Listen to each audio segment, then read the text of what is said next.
me see. All right. Tell us what Jerusalem, the original pronoun. What should the original pronunciations is Urushalem. Urushalem. Okay? The gentleman you are standing with right here was born in Uru Okwe.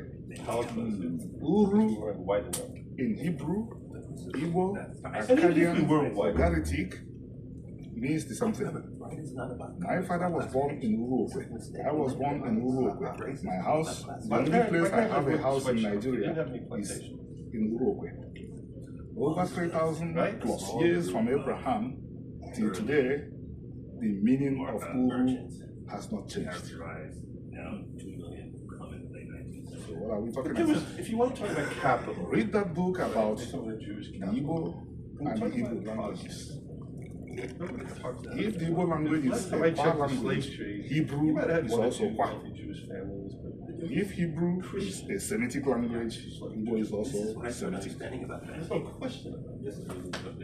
Cut.